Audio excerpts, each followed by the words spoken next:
It is my pleasure to welcome my fellow commissioners, staff, and guests to the Finance and Fiscal Resource Committee. It is Tuesday, November 20th at 8:30 a.m.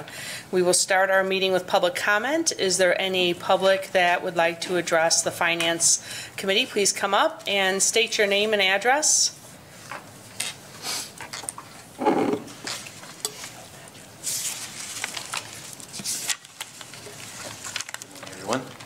Good morning. My name is Jim Byrne. I live at 5526 Alhambra Drive in Kent County.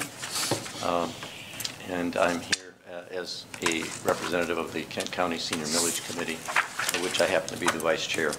I'm pinch hitting for Nancy Nielsen today. I'm sure everybody knows Nancy, and of course she's done a remarkable job of leading this group for many, many years. I want to bring one thing to your attention this morning. This month marks an important milestone. The Kent County Senior Millage was approved 20 years ago in November of 1998, and to my understanding was implemented in 1999. So it's been 20 great years of service to our community, and I think this commission should be complimented for bringing it to the community and for supporting it for these many years. As you know, there are some people, many people who are in this room today who've had a great deal of input into the committee's work, but I wanted to bring to your attention to one person, and that's Harold Mast, who actually was, to my understanding, a part of the initial group that put the millage proposal together and served as a member of the Senior Millage Committee for many, many years. So thanks to you, Harold. Appreciate that. So as you know, this year we have been tasked with the distribution of $11 million plus in tax funds that have been raised to support this program. And I just wanted to mention that we have one new vendor that we're working with. It's very small, entrepreneurial, nonprofit, 3-4 people. They have an organization called Alternatives in Motion. And we visited them. They take donations of what they call gently used mobility equipment, which they refurbish and give out to low-income seniors who need this equipment but are not able to afford to purchase it. So that's a really good example of the great community service that so many of the organizations that we work with can provide. So this year, we have several commissioners who sit on the review committee. I just wanted to call those folks out: Carol Hennessy and Stan Steck and Matt Kuhlman, and then Matthew Van Zetten serves on the administrative side as a member of the group as well. So also I wanted to thank Mandy Bolter for stepping in at the last minute to substitute, and did a great job helping us through this process last month. Finally, my personal perspective on this, and I've had the honor of sitting on this committee for many years now, and it's just been a wonderful experience. I've been able to witness firsthand some of the issues of poverty and need and isolation that exist in the senior community in Kent County, and the great work that has been done by those that we work with and that we fund, who are able to address those needs for those seniors who are most in need in our community. So I want to thank you for the work that you've done to support this, and certainly thank the community for contributing the funding to make it come to pass. Thank you very much. Thank you. Is there anyone else for public comment? Okay, seeing none, we will close public comment, and that will take us to the consent agenda. Is there a motion to approve the consent agenda? So moved. Okay, moved and supported. The question to take something off, or No, that comes next. oh, okay, sorry.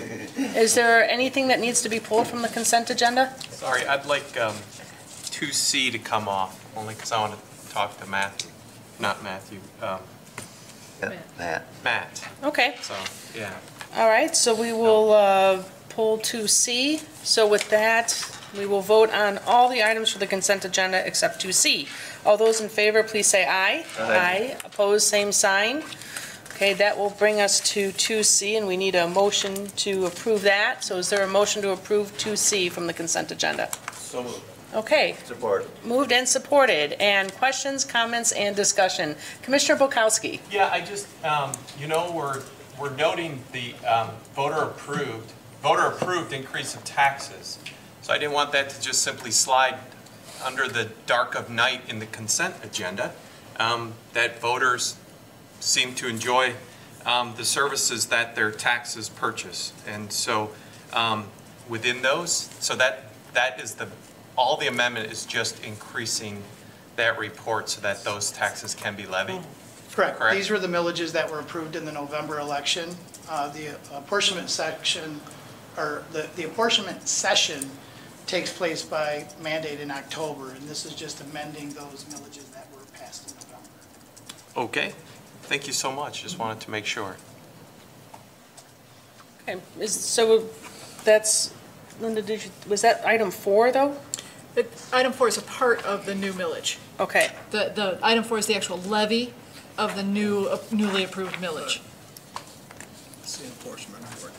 Okay. Just talking about the amended enforcement report. all right. Anything else? Okay, thank you. So all those in favor, please say aye. Aye. Opposed, same sign. The motion passes.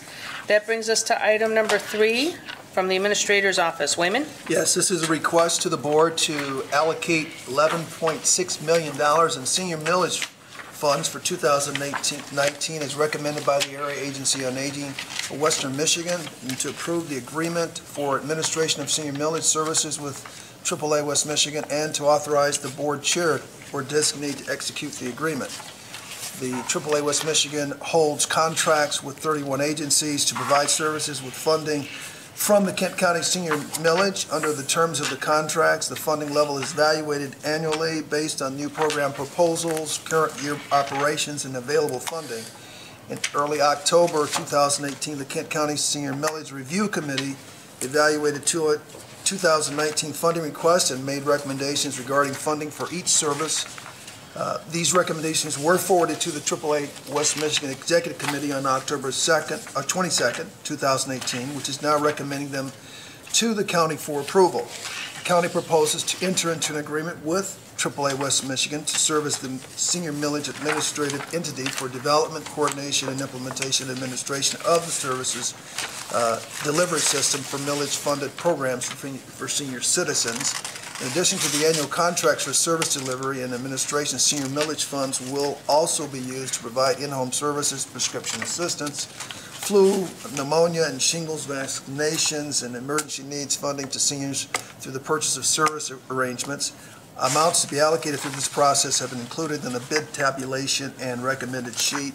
Assistant Corporate Counsel has reviewed and approved senior millage administrative services agreement as to form. Thank you. Is there a motion to approve? Okay, moved and supported. Questions, comments, and discussion? Yes, Commissioner Bukowski. I simply have to note my ongoing conflict of interest, so I'll be abstaining from this. So as is my annual practice, I won't say anything excellent about the staff at Area Agency on Aging and how well they do this, and I won't thank my colleagues who do such great work, everybody on that review committee. So I'll just sit here quietly and not say those positive things and abstain. Okay, Commissioner Hennessy. And I won't begin to talk about the wonderful services provided by agencies such as disability advocates. Thank you, Dr. Burns, for talking about, the work and the process that we go through. And it's, 1 week is very intensive, but we actually monitor, and beginning in January, our contract service workers will be going to every agency and beginning to look at what they're doing and how they're doing it, and that they're fulfilling their obligations in terms of the money that they're being given.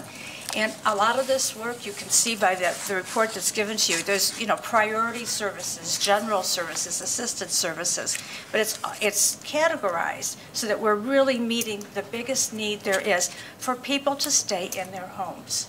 And this is the best way to treat people individually. It's the best way to handle our own limited resources. and, to really serve the needs in the community. I took note that yesterday, one of these general emails we get from Route 50 was talking about the need to provide services, especially in rural areas, so that people can stay in their homes. And I thought, we are really well ahead of the game. And it's really nice to be there, and to be there in a very responsible way. Thank you. Commissioner Morgan. Thank you, Madam Chair. I'd just like to pick up where Commissioner Polkowski left off and speak on the process a little bit. 20 years ago, I think the Commission was wise enough to kind of ask the AAA to administer this program, and for the last 20 years, they've been doing just a great job. I can't imagine this, coming directly to each one of us on the board. I just commend the process. Thank you. Yes, Commissioner Antor. Thank you, Chair. I was just curious, I've come across a couple cases of people, they're veterans, that are in need of hospital beds, probably in the short term, for their homes. And is there any type of, what do residents or what do people do that maybe they have them and no longer need them? Is there any type of plan in place to recycle them to people that need them, because they're really expensive and the costs are very restrictive for a lot of people. And I was wondering if anybody can answer that. I'm not sure, but. Hello, Matthew.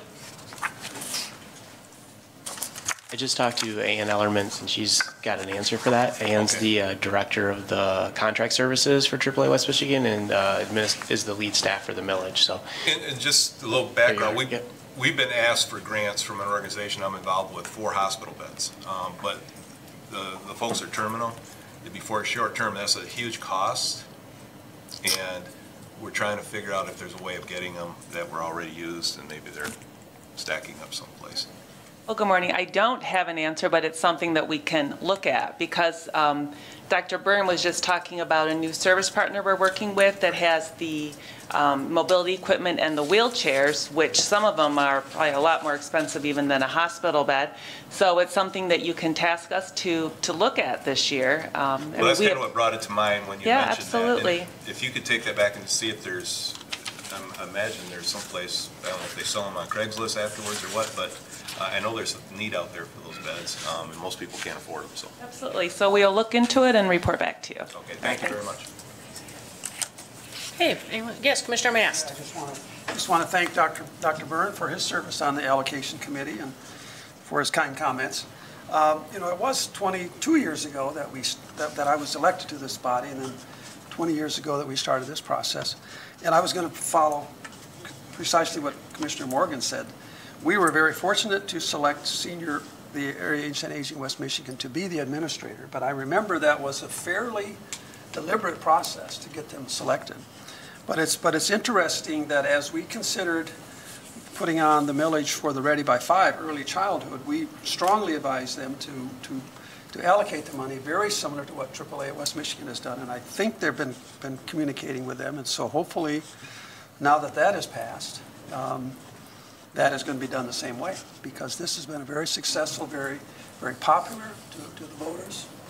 And, staff has been working with them as well, Matthew Van Zetten and Sandra Gosen-Jones, so they are teeing that ball up similarly to how we've placed AAA West Michigan in play. Thank you for opening up yourself to that. Thank you, Sandra, for helping them. Okay, anyone else? All right, seeing none, all those in favor, please say aye. Aye. Opposed or abstaining? One abstention. Motion passes.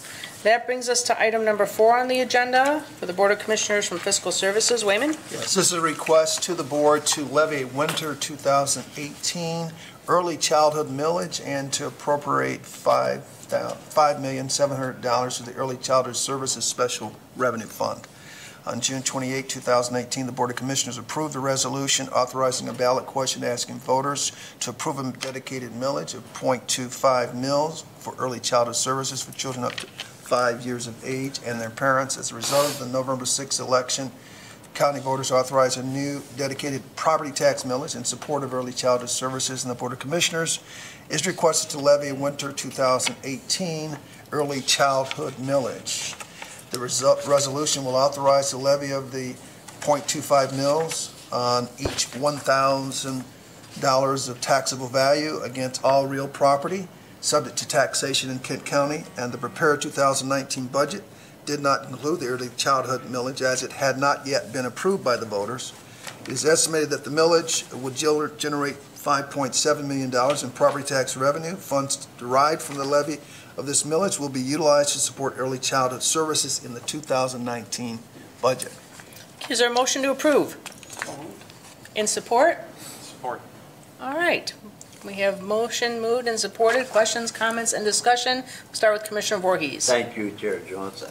So we mentioned about an entity that's going to oversee the disbursements such as we have with AAA and the senior. What is that entity in this? We have not formally determined who they will be. There will be an RFP that will be issued similar to what we've done in the previous years, back 22 years ago with AAA West Michigan being the awardee. We'll do the same process. Very likely, I'm assuming that First Steps will be one of the bidders for this RFP, but we will go through that process over the next several weeks. We're working with purchasing right now to finalize the RFP that will go out for that. I think. Thank you, ma'am. Okay, anyone else? Yes, Commissioner Antor. Yes, I am going to be supporting this, obviously, because it went in front of the voters and they approved it. I was opposed to this millage, and I still am because of the situation which we have talked about a little bit. I think Commissioner Bukowski and myself may be traveling to Lansing to talk about some reform of higher education funding. We are currently giving State College $1.75 billion. One of our colleges accumulated over $12 billion in their endowment fund. And I think that money has become misspent. It's supposed to be used for keeping tuitions low, and I don't think anybody's saying, boy, these tuitions are very affordable. I think that there's need for reform because it's all education. I'd like to see some of that money stick around here for things like this because we're just creating more money for something that's a broken system, and I don't like doing that. I am going to support this because it went through the process, but I still want to work on getting some grassroots support for going to Lansing and reforming higher education funding because I think it's completely broken and has been for a long time. Thank you. Okay, thank you. Anyone else? Yes, Commissioner Bukowski. Yeah, I mean, I'll just, on the other end of the age spectrum, as we approve the 20-year-old allocation for senior millage, and this is the first opportunity for 0 to 5, though, of course, there's a lot of dollars spent for 0 to 5 in our community. So I do look forward to see how this leverages those dollars, focuses it, and some more research. I don't hope for more federal dollars for this because I am of the opinion that the federal government is broke and needs to stop its spending. However, at the state level, there are some additional resources and how this can leverage those because things like lead and again, there's a lot of issues that are impacting 0 to 5, and so hopefully this will help move those things forward appropriately and as we coordinate with these dollars. So looking forward to that, and like the other millage, looking forward to a solid committee that will do that tough work to make sure these dollars are well spent and on track. So definitely huge tip of the hat to the citizens that came forward and asked the voters for this and then got a yes from the voters. And now the hard work begins. Thank you. Anyone else? Okay, seeing none, all those in favor, please say aye. Aye. Opposed, same sign. Motion passes. That brings us to item number 5 from the Clerk Register of Deeds. Yes. Wayman? Yes, this is a request to the board to appropriate an additional $750,000 to the 2018 Register of Deeds Automation Fund budget from Register of Deeds Automation Fund reserves. The Register of Deeds Automation Fund is used to account for funds set aside under provisions of Public Act 698 of 2002. The fund was created for upgrading technology in the Register of Deeds office. As a part of the 2018 budget process, the Board of Commissioners appropriated $772,214 to the Register of Deeds Automation Fund budget. An additional $750,000 appropriation from Register of Deeds funds reserves is being requested. The additional funding would be utilized to scan and digitize deeds records from 1836 to 1969 and to replace recording software that has been in place since 2003. These projects will increase staff efficiency and improve customer service to county citizens. Thank you. Is there a motion to approve? Okay, moved, and is it supported?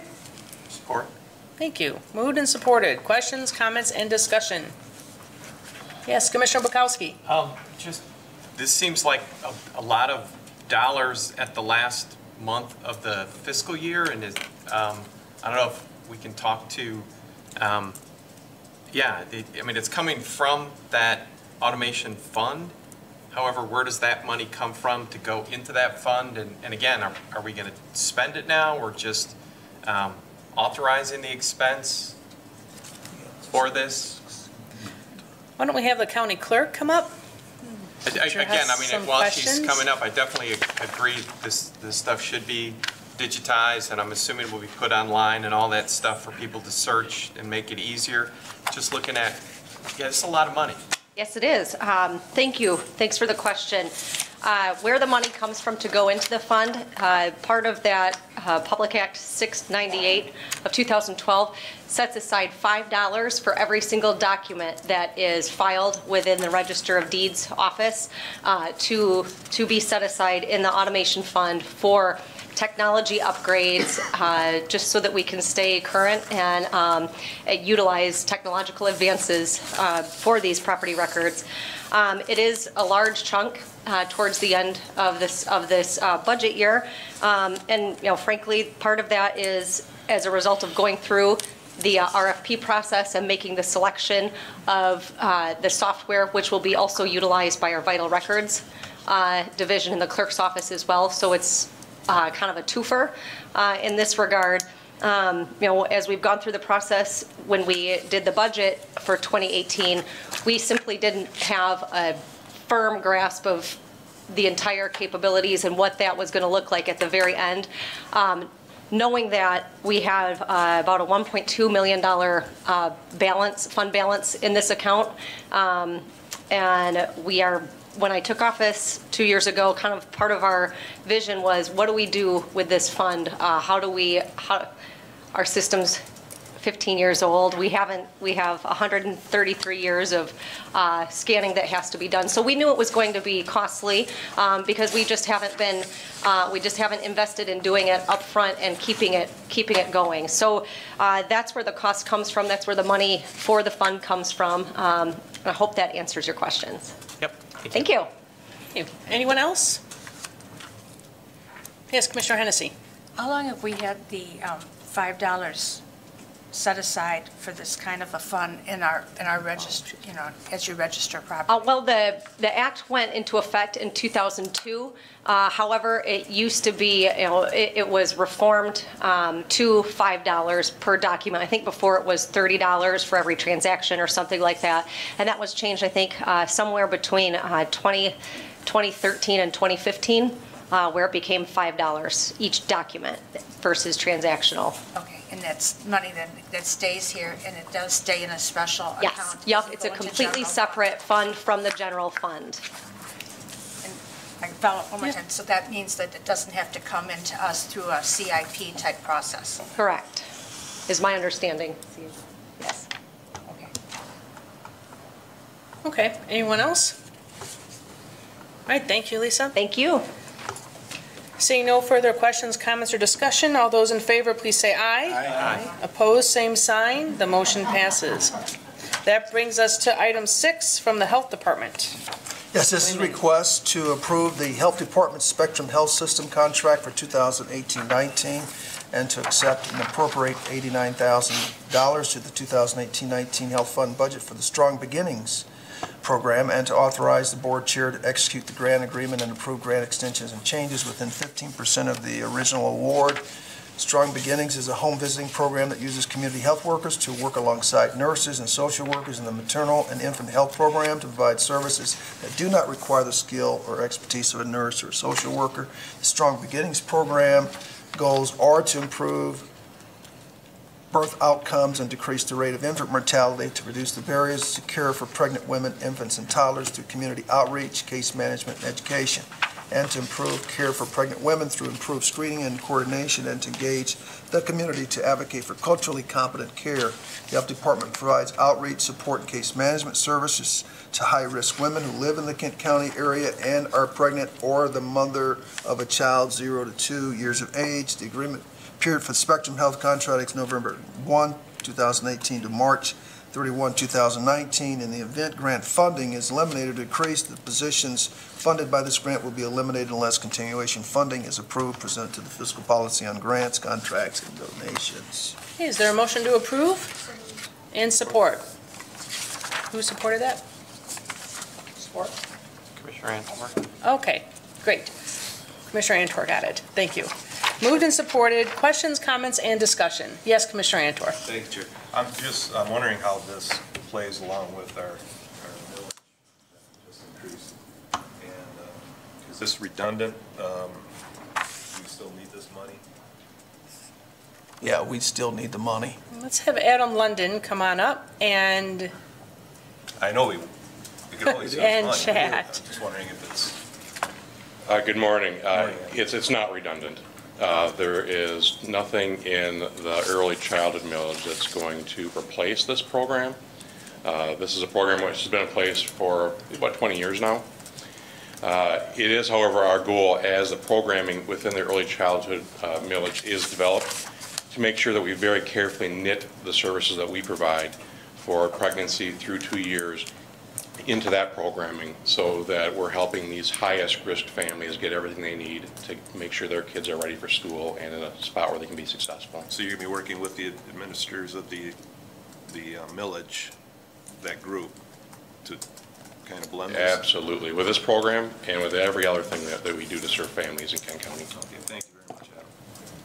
Okay, anyone else? Commissioner Bukowski. Yeah, I know this is reported at LHR. However, in an instance like this, when we get, this, as you said, this has been happening for 20 years. This proposal notes it's year 5 of at least this set of contracts. What kind of outcomes are we achieving? At least, what I hear in other emails and newsletters and such, that there still is a significant gap with low birth weight and infant mortality for babies of color. And I know this is focused on that. So, how much are we really bending that curve? And is it, what can help bend that curve some more? Yeah, thank you for that, question, Commissioner Bukowski. We've bent that curve an awful lot in the past 15 or 20 years. In 2003, I believe it was, the infant mortality rate, which is the number of newborns who don't make it to their first birthday, that number for African American children in this community was 20 per 1,000 born.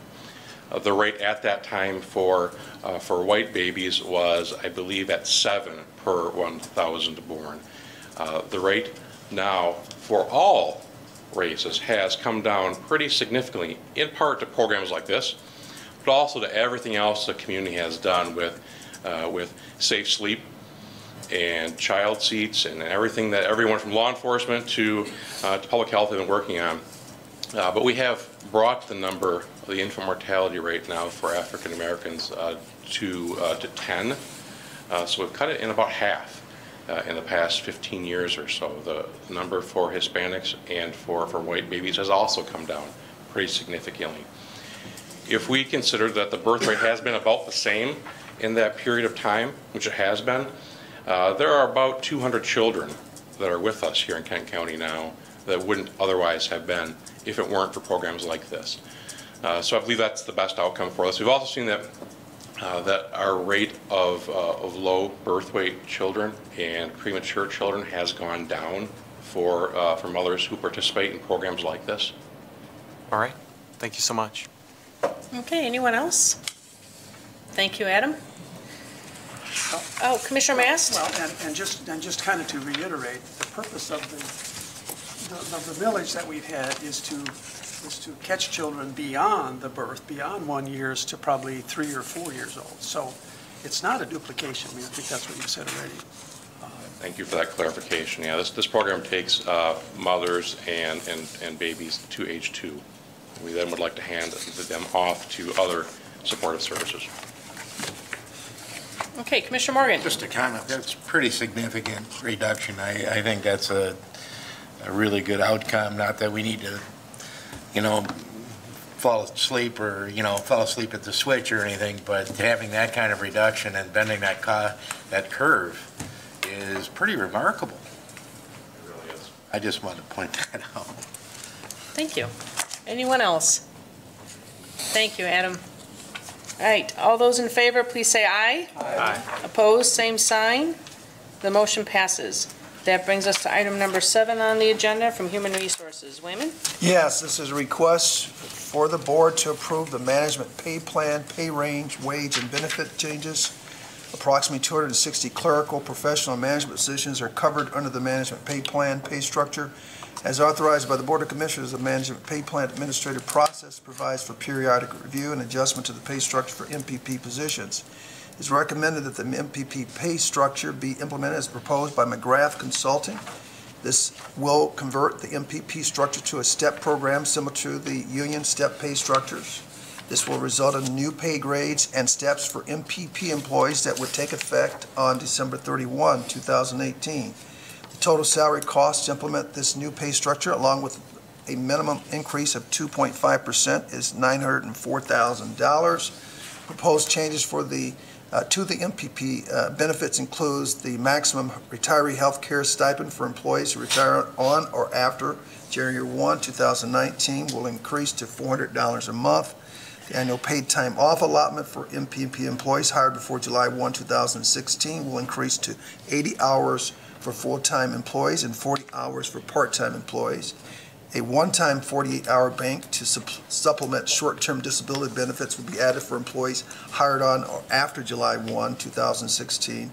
And MPP employees with at least 10 years of service will be able to cash out 1 week of unused vacation each year.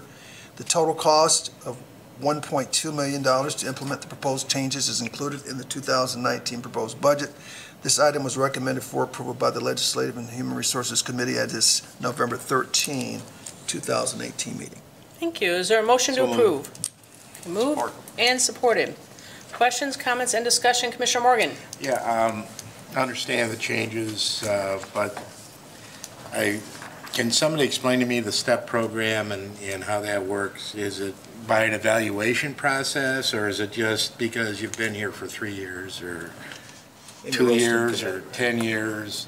Hello, Amy. Hi, good morning. I've always been one with the management folks that it's based on performance and review, and it seems like it's taking that component away. Good question, Commissioner. The STEP program does give managers the latitude to hold people in a step if performance is lacking, and it is correlated with the performance review. So we do have to get a performance review turned in from the manager before we will administer a step increase, where the manager is giving us the go-ahead because their assessment is that performance is warranting the step increase. So it's not automatic. I wanted clarification because I didn't really understand that. Hey, Commissioner Bukowski. Yeah, thank you for your hard work on this, because a few of us looked at this a couple years back, and I'm very happy that we continue to get this group of employees in line with the rest of our employees. That being said, when you look at the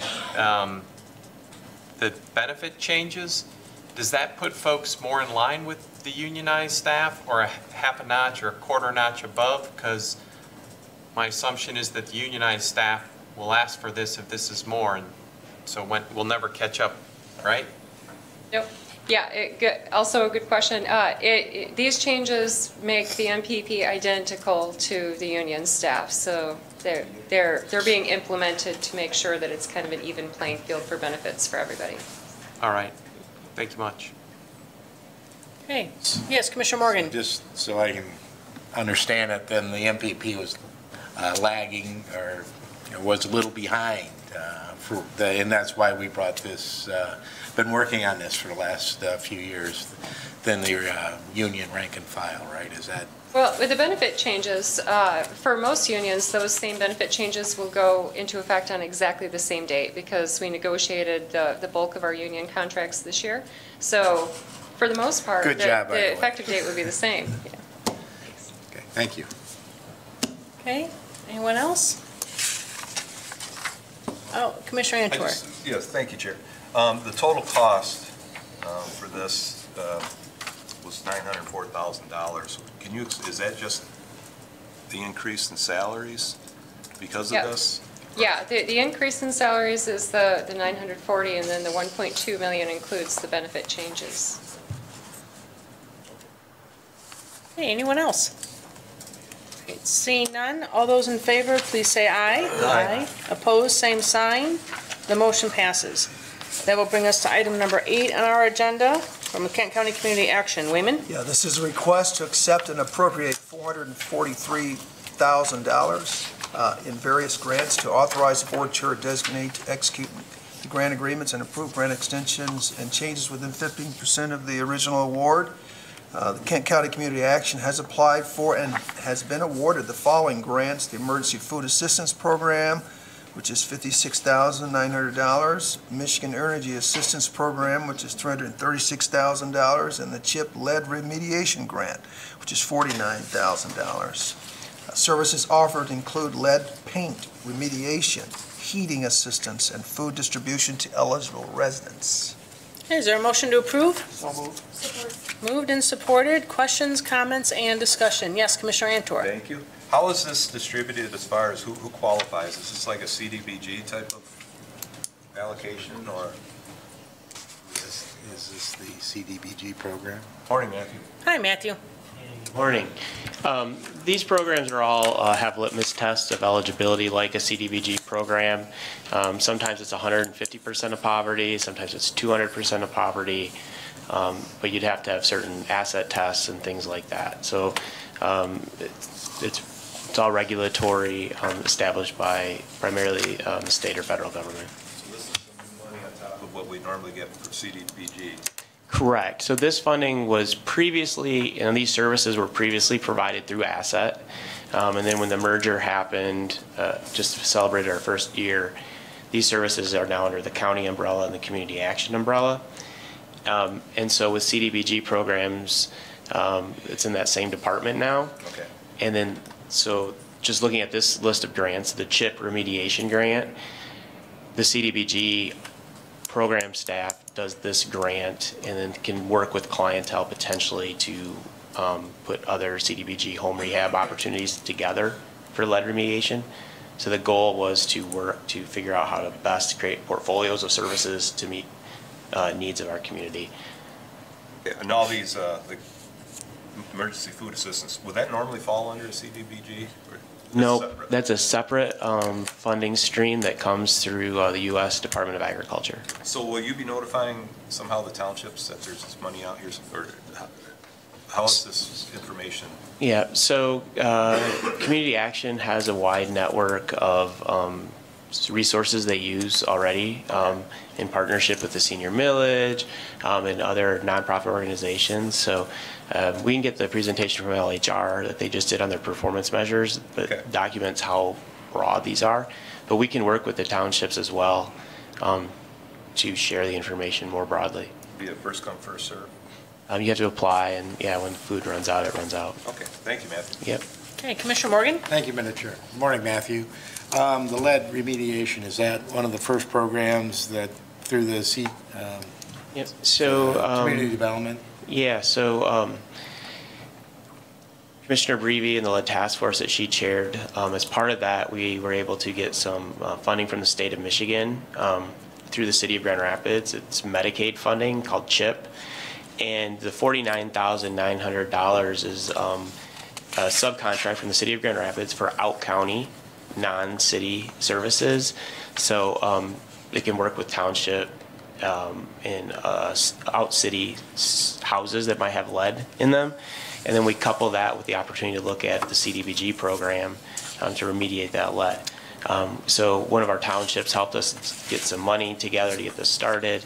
And so this is part of that effort that we're doing. This isn't HUD funds. This is Medicaid funding. Medicaid funds, so Yeah. there's an opportunity perhaps down the road to get HUD funding. Yeah, potentially. Well, that's. Yeah, the City of Grand Rapids has the bulk of that because they've had a history. Right. But as we continue to work together on this community-wide program, because there's places in Cedar Springs that have old houses. There's places in Sparta that have old houses with lead paint, right? It's not just an urban area, Right. even though there's a larger percentage of houses just because there's more people and housing in the city, but Wyoming, different places too, so. Anyone else? Thank you. Seeing none, all those in favor, please say aye. Aye. Opposed, same sign. Motion passes.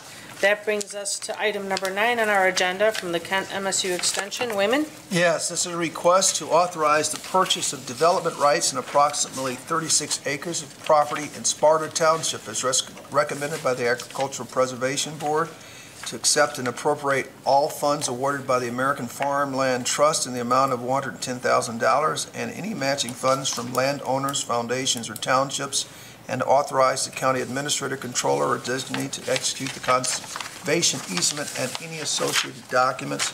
The Board of Commissioners approved the purchase of development rights ordinance on November 26, 2002. In April 2018, the Board of Commissioners approved selection criteria for the purchase of development rights by the county and authorized the Agricultural Preservation Board to accept applications from landowners to participate in the program. The Agricultural Preservation Board is recommending the purchase of a conservation easement on the Bradford Farm, Sparta Township, observed approximately 36 acres in Sparta Township, owned by the Linda S. Bradford Trust, based on the property's compliance with county criteria and the availability of matching funds. The Agricultural Preservation Program has funds available to pay the closing costs associated with the easement and the conservation easement, and all associated clearance documents will be reviewed by Corporate Counsel and approved as to form. Corporate Counsel will review and approve any closing documents before the date of closing. Is there a motion to approve? Okay, and is there support? Support. Okay, moved and supported. Questions, comments, and discussion? Yes, Commissioner Voorhees. So we have no county tax dollars involved in this transaction? Nothing other than the support that we provide through the area, through the cooperative extension and applying for the funds. We do provide administrative support to go after these funds, but as far as matching dollars, no. Thank you. Okay, Commissioner Hennessy? It's nice to see that the American Farmland Trust is participating with us in this program. Is this the first time we've had their help? Yes. Is it? Okay. Yes. Yes, okay. Okay. Is that going to be a future possibility as well, that we can, is this a new source of funding? And just generally, how are we, keeping together the ideas that we have other sources of funding, whether it be from townships, and I do see the townships participating, or from... So Commissioner Hennessy, I'd like to introduce Stacy Byers, who's our contract administrator who helps administer the funds. But she can talk about the American Farmland Trust, but just to answer your question, we're preparing an update to the board on this, so I think some of your questions will be answered in that process. But Stacy can talk about the Farmland Trust. Thank you, Matthew. Good morning, Commissioners. I think it's an excellent observation. This is the very first time that American Farmland Trust has allocated funds for the purchase of a conservation easement in Kent County. American Farmland Trust is typically a national organization that takes donations of conservation easements. It's atypical for them to purchase a conservation easement. But there was a farm in Kalamazoo called the Love Farm that donated 100% fee simple property to the American Farmland Trust. The American Farmland Trust recorded a deed, a conservation easement deed, and then turned around and sold the farm. The money and the proceeds that they received from the sale was set up for an endowment fund that was used to be allocated to other programs around the state for matching funds, exactly for this purpose. Kent County, this is new for Kent County simply because they like to spread that $110,000 around. They don't typically give it to one particular area. And for this reason, it just happened to be a perfect storm where I was in the right place at the right time. They didn't have any other applications in the hopper at that time, and we put ours in and we got the entire fund. So I certainly think that this is going to be a fund we will go after in the future for funding. We probably won't get the full 110,000, but I think that we could certainly be in the running for a percentage of that in the future. Yes. Commissioner Morgan? Just a quick question. Sure. How many townships are participating with funding?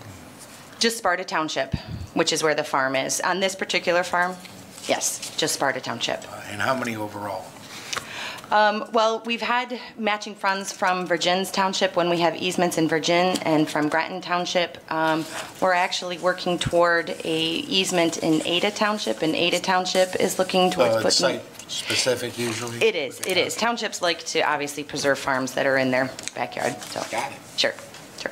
Stacy, how much is Sparta contributing? $2,000. $2,000? Yes. Okay. Yes. They've actually put in a line item for this to be an ongoing allocation if we have farms in Sparta Township in the future, that they're willing to obligate $2,000 for every farm that we preserve. Okay. Yeah.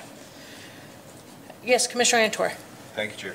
Yeah, I think the farmland trust is the key to this, and I know out east they have a local version of that that becomes the fiduciary for a lot of this. And as we move forward looking at this issue, I think it's pivotal that we can build that type of consensus amongst the community and be able to raise money without counting on county funds. Exactly. It's a real comprehensive thing, but it's definitely worth it because, It is. you know, dirt, there's only so much of it in the United States, and it's becoming more valuable, and we don't want to lose this agricultural base. There are some creative ways of working this out, and I'm glad you guys are still toiling and trying to figure it out. Thank you. Okay, Commissioner Hennessy. I know that we have a list of criteria and many considerations as we, consider what farms to preserve. Is there anything in particular that stands out about this particular 36 acres that really makes it worthwhile? Yeah, that's a really good question. In our criteria, we look at, obviously, different ranges of agricultural productivity. We look at development pressure. We look at creating blocks of agricultural land. And as you would imagine, the ridge tends to score very high, and we tend to put quite a bit of priority on farms in the ridge, simply because of their production and their uniqueness to agriculture in the state. Typically, however, we have to work down that list to where we can find funding. And we've been really fortunate in this county to have the Wege Foundation being one of our largest funders. They like to see farms preserved in that Parnell corridor, which is Granton and Virgins Township. So although we rank them, we go down our list until we find farms that are in Granton and Virgins Townships, which we can go after Wege funds for. This one is especially special because we were able to get Fruit Ridge property. American Farmland Trust, one of the reasons why we haven't received this, because they really like to do Fruit Ridge property. Leelanau Township, the conservancy up there, and the Peninsula Township usually get quite a bit of this fund. So we're really fortunate to have this. And the Bradford Farm, we've actually used this property. We've gone out and taken several photos and we're going to be using it in some of our educational material because it's a very picturesque farm. It's the kind of farm we really want to showcase as what represents agriculture in Kent County. Thank you. Yeah. Anyone else? Yes, Commissioner Antor. Just a quick follow-up. I wanted to mention, the ridge, because the ridge, what makes it so unique is the elevations and Yes. the proximity to Lake Michigan. There's all kinds of reasons why fruit growers love that area because it's probably the safest area, one of the safest areas in the country to produce fruit. But all those same geographic conditions are also very appealing to developers because you've got the undulations, the hills and everything. People would love to have that house up on the hill. So there is, a great desire to develop that ridge. And these are the types of things, if we were to ever lose it, and I don't know if we ever will, but there's going to continue to be more pressure as we can see around West Michigan, what's going on here as we're growing. That's gold out there, and you can't replace that. And we just, it's just really important. I understand why people don't like the idea sometimes of giving money to farmers for this program. If you look at the big picture, this is an investment in our future. And I don't think anybody's ever said in the history of the world, boy, I wish we want to preserve that land back when we had a chance. We're going to pay for it either way, and I think preserving is just a really good investment in Kent County. If we can do it comprehensively and do it in a way where we can bring in more stakeholders to see the big picture. So this is important, very important. Anyone else? Thank you. All those in favor, please say aye. Aye. Opposed, same sign. The motion passes. That brings us to Commissioner Miscellaneous this morning. Is there any Commissioner Miscellaneous? Yes, Commissioner Polkowski? I have one just to pick up Commissioner Antor's question earlier about hospital beds. I did want to muddy the water, so to speak, in that instance and speak out of turn. However, good things happen in the city of Wyoming. Commissioner Voorhees tells us all the time. Wyoming Family Services, they do hospital beds because hospital beds are big, heavy, and cumbersome. So that's why most people don't deal with them, including us at Disability Advocates. But check them out. And if all else fails, Lisa on our staff, she probably knows other places as well for hospital beds. We just, absolutely. And people want to donate them, and we say, oh, we wish we could take them, but they just, again, yeah, I'll leave it at that. So, appreciate it. Wyoming, did I say Wyoming? Family Services. Thank you. Thank you. Okay, anyone else? Yes, Commissioner Mast. I want to recognize and introduce my county commissioner successor, Monica Sparks, who's here. Thank you, Monica, for coming and starting your educational process. Okay, anything else? All right, seeing none, we are adjourned. The next meeting will be Tuesday, December 4th at 8:30.